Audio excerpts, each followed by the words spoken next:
Good day and welcome to my YouTube channel. This is Joan Hayes, and in today's tutorial I'm going to be working on some clouds in a little marsh scene. In the background I start out wet on wet, wetting both sides of the paper. I'm working with a magnesium green from Grumbacher and a turquoise from Grumbacher as well, working very wet. Then I come into the foreground and just do the base outline of my marsh area.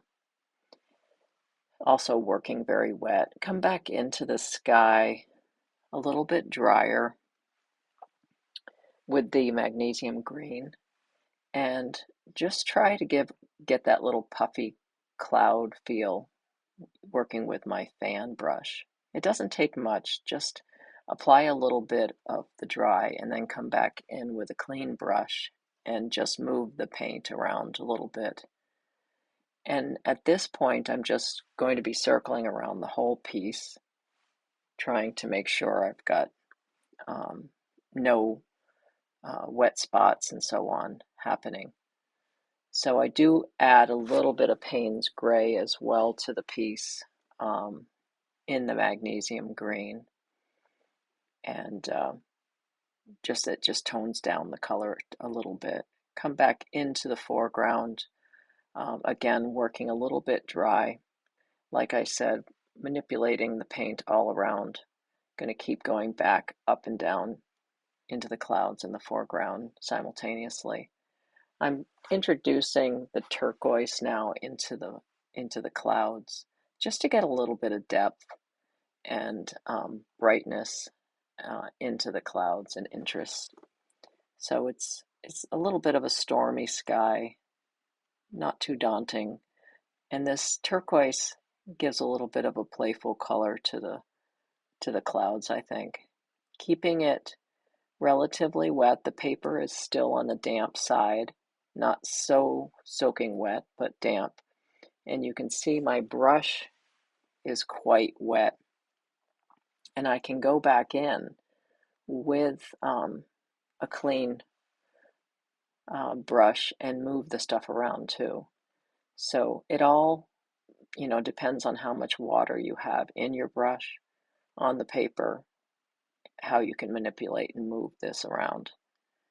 So, and then I let it dry just a little bit in between, so I have a little more control at every level I go from this point on.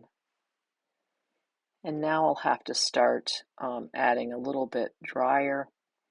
Again, it's still wet, but it's not super wet. As you can see, I'm just moving stuff around, moving the pigment around.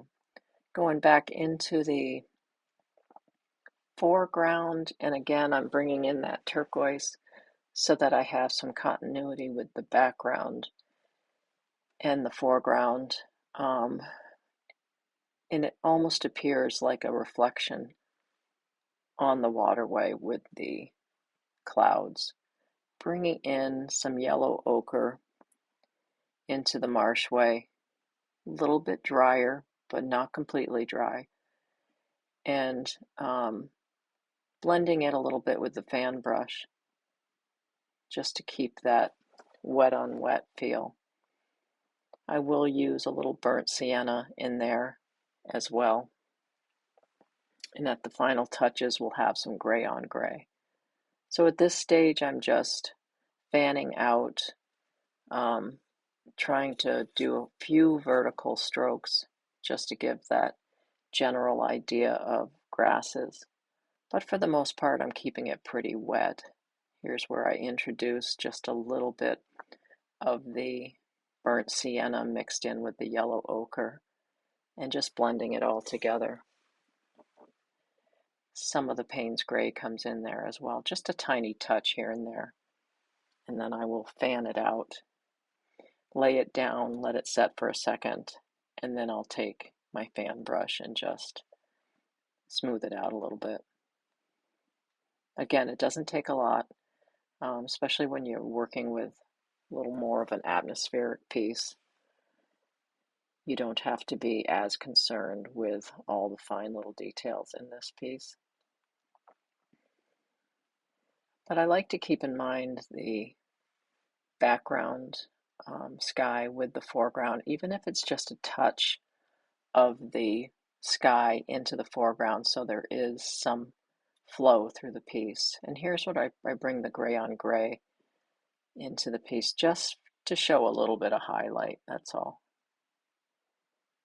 And that's basically this piece. It's a fun little piece to um, try out the clouds, and you can see I'm going to go back in just to touch the clouds a little bit and make sure there's no watermarks, adding a little more depth to the foreground cloud formation, and then let the water that's remaining on the paper do the rest. I hope you've enjoyed this.